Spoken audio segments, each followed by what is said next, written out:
Bismillahirrahmanirrahim. Assalamualaikum warahmatullahi wabarakatuh. Selamat berjumpa kembali pada pertemuan selanjutnya. Pada pertemuan kali ini kita akan membahas tentang norma, ya. Bab kedua, subbab A, yang akan dibagi menjadi dua bagian, part 1 dan part 2. Oke, sebelum memulai pembelajaran, alangkah lebih baiknya kita membacakan basmalah bersama-sama. Bismillahirrahmanirrahim. Oke, seperti yang ada di layar gadget kalian, layar gawai kalian, tertulis di mana bumi dipijak, di sana langit dijunjung. Nah, seperti itulah peribahasa yang berasal dari Sumatera Barat, ya, yang artinya adalah dimanapun kita berada, dimanapun kaki ini melangkahkan kakinya, gitu ya, dimanapun kaki ini berpijak, disitulah kita harus mentaati peraturan, mengikuti norma yang berlaku di masyarakat. Seperti itu. Oke, bab 2, seperti yang sudah disampaikan, kita akan membahas norma dan keadilan. Oke, di subbab A-nya, norma dalam kehidupan bermasyarakat, akan dibagi dua bagian, part 1 dan part 2-nya. Nah, John Politikon. Nah, siapakah orang yang mengemukakan John Politikon ini? Yakni filsafat dari Yunani yang bernama Aristoteles dalam bukunya Politics. Apa itu John Politikon? John Politikon adalah manusia selalu hidup berkelompok dalam masyarakat. Jadi artinya manusia tuh nggak bisa hidup sendirian, nggak bisa ngejomblo, nggak bisa. Ya karena manusia perlu pasangan, perlu pendamping, atau perlu juga teman-teman di sekitarnya. Ya, nggak bisa manusia hidup sendirian di dalam hutan, nggak bisa, nanti jadi kayak Tarzan ya. Nggak bisa karena kita perlu berkomunikasi, berinteraksi dengan sesama manusia yang lainnya. Oke, dua kedudukan manusia dalam kehidupan bermasyarakat. Yang pertama, makhluk sosial, yakni manusia selalu membutuhkan orang lain. Oleh karena itu, ia akan tergabung dalam kelompok manusia yang memiliki keinginan dan harapan yang harus diwujudkan secara bersama-sama. Jadi manusia itu makhluk sosial juga, ya. Sama seperti yang dikemukakan oleh filsafat Yunani barusan, ya, Aristoteles. Manusia itu nggak bisa hidup sendirian, harus berkelompok. Nah, makhluk sosial yang dimaksud di sini adalah manusia akan berkelompok berdasarkan orientasi, keinginan, dan harapan yang harus diwujudkan secara bersama-sama. Nah, seperti lembaga negara itu adalah salah satu bentuk bahwasannya manusia adalah makhluk sosial yang harus tergabung dengan manusia yang lain agar menciptakan cita-cita secara bersama-sama gitu. Oke, selain makhluk sosial, manusia juga merupakan makhluk individu, ya. Tiap orang memiliki perbedaan pemikiran dan perbedaan kepentingan. Nah, jadi disinilah manusia memunculkan eksistensi keberadaannya sebagai makhluk individu, makhluk yang mempunyai rasa ingin yang timbul dari diri sendiri, gitu ya, keinginan berpendapat, terus berargumentasi, berkomentar. Itu adalah manusia sebagai makhluk individu. Memilih gitu, itu adalah manusia sebagai makhluk individu. Jadi manusia mempunyai hasrat untuk memiliki dari sesuatu gitu. Jadi manusia sebagai makhluk individu. Oke. Roscoe membagi kategori kepentingan yang dilindungi oleh norma, ya, kepentingan yang dilindungi oleh hukum. Yang pertama ada kepentingan umum, yang kedua ada kepentingan masyarakat, yang ketiga ada kepentingan pribadi. Nah, kepentingan umum menurut Roscoe itu terbagi menjadi dua. Yang pertama, kepentingan negara sebagai badan hukum untuk mempertahankan kepribadian dan substansinya. Ya, kepentingan umum itu ada kepentingan negara sebagai badan hukum dan kepentingan negara sebagai penjaga kepentingan masyarakat. Ya, sebagai badan hukum, contohnya mempertahankan diri dari serangan negara lain. Jadi negara mempunyai manusia dalam negara yang mempunyai kepentingan umum, yakni untuk mempertahankan diri dari serangan negara lain, seperti itu. Yang kedua, kepentingan negara sebagai penjaga kepentingan masyarakat, contohnya menjaga fasilitas publik atau fasilitas umum dan kestabilan ekonomi. Jadi negara tuh wajib juga nih menjaga kepentingan masyarakat, menjaga kepentingan manusia yang ada dalam negara tersebut. Seperti itu.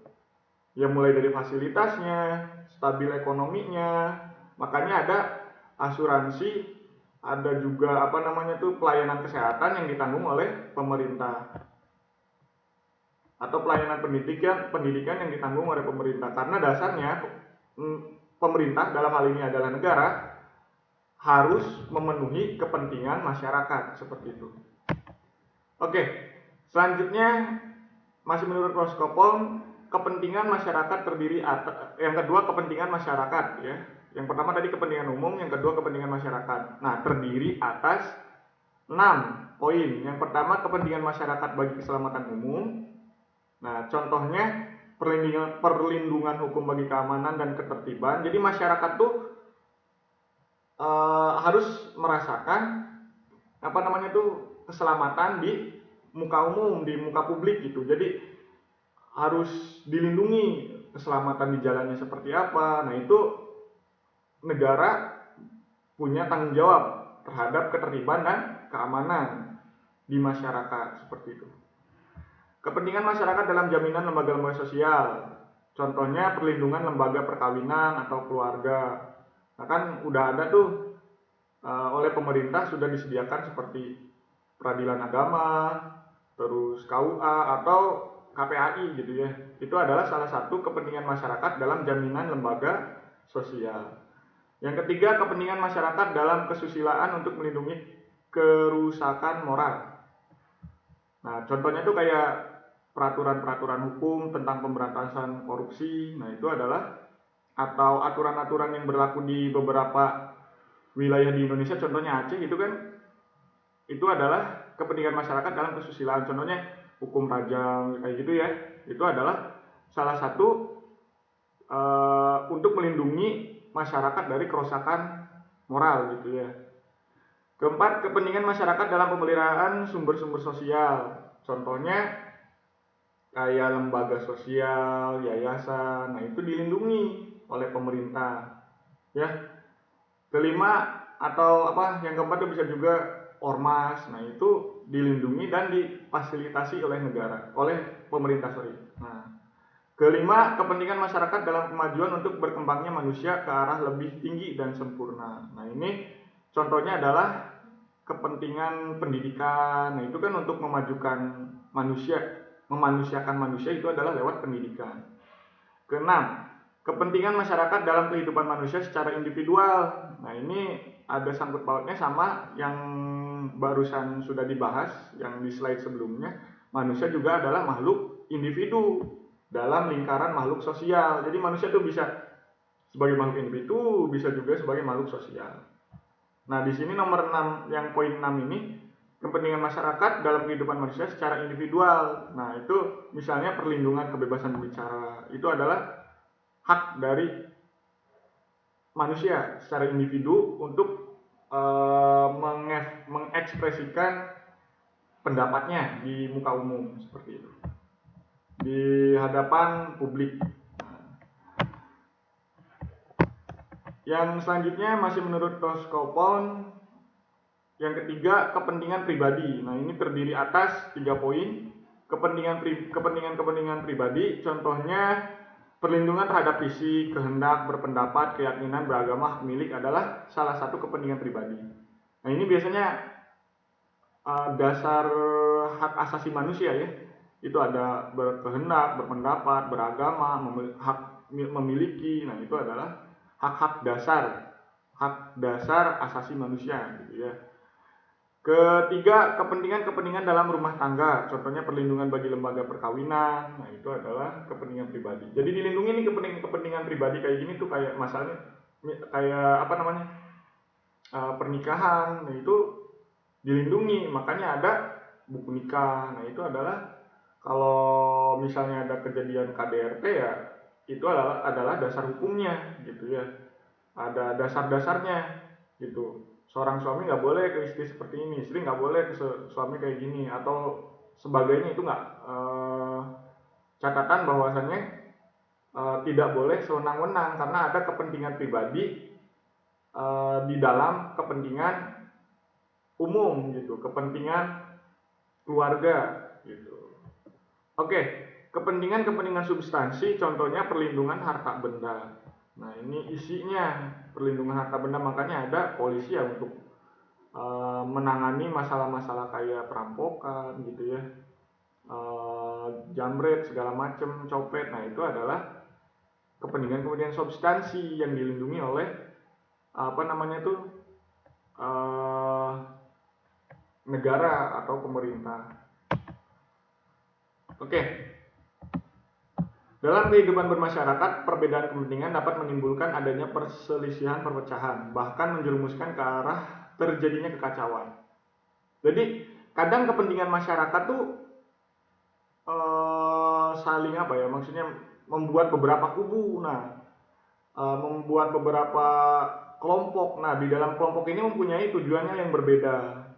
Nah, masalahnya adalah ketika sudah runcing tujuannya beda ini, bisa jadi menimbulkan kekacauan karena pendapat yang mempunyai dasarnya beda-beda gitu. Misalnya nggak apa namanya itu. Nah, itu bisa menimbulkan kekacauan. Oleh karena itu, untuk menghindari adanya benturan akibat perbedaan kepentingan tersebut, diperlukan suatu tatanan hidup berupa aturan-aturan dalam pergaulan hidup bermasyarakat. Kita perlu nih aturan agar perbedaan kepentingan ini tidak menimbulkan perselisihan yang lebih besar lagi gitu. Jadi baku hantam itu nggak boleh ya, karena kita juga harus melindungi hak orang lain. Selain ada hak asasi manusia, ada juga kewajiban asasi manusia di dalamnya. Oke, selanjutnya, nah, tatanan hidup tersebut biasanya disebut norma. Udah paham ya? Jadi sepanjang yang barusan sudah dibahas, itu adalah norma intinya. Norma dibentuk untuk melindungi kepentingan manusia sehingga dapat terwujud ketertiban dan kedamaian dalam kehidupan bermasyarakat. Seperti itu. Next.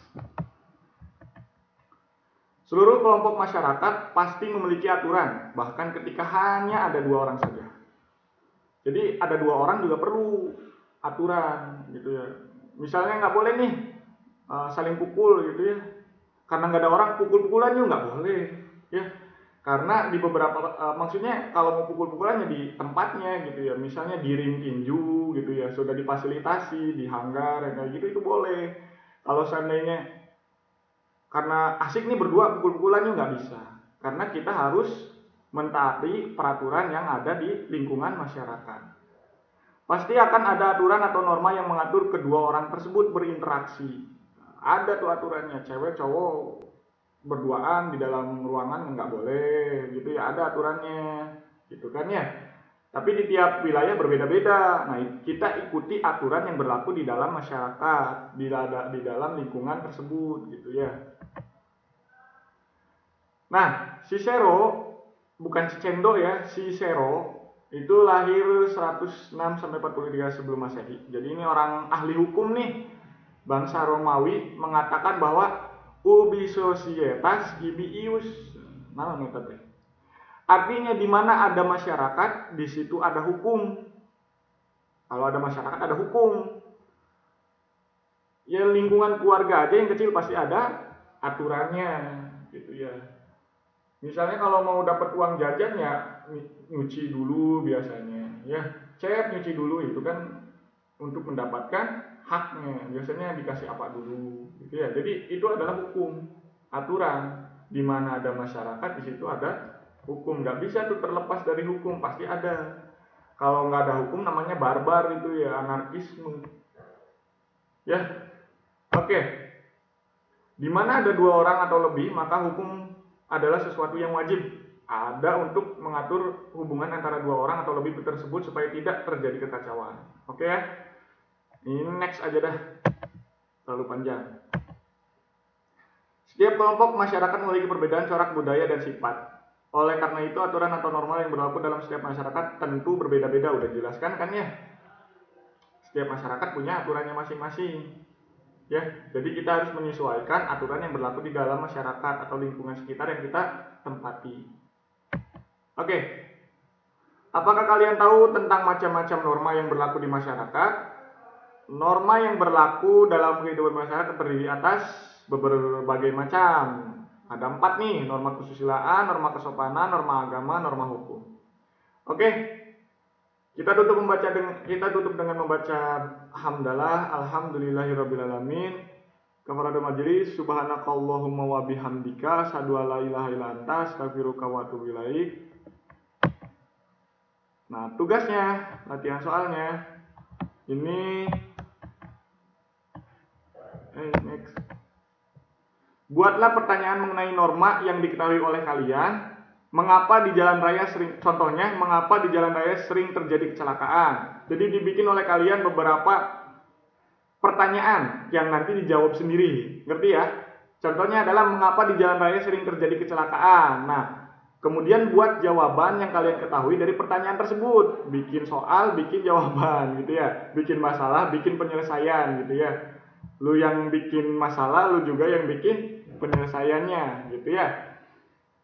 Contohnya adalah karena banyak yang tidak mengindahkan tata tertib dan peraturan lalu lintas serta tak menaati marka jalan yang tersedia. Tuh, karena kenapa terjadi kecelakaan ya karena nggak mengikuti tata tertib. Seperti itu. Nah, buatlah minimal 5 pertanyaan dan jawabannya. Terima kasih. Wassalamualaikum warahmatullahi wabarakatuh.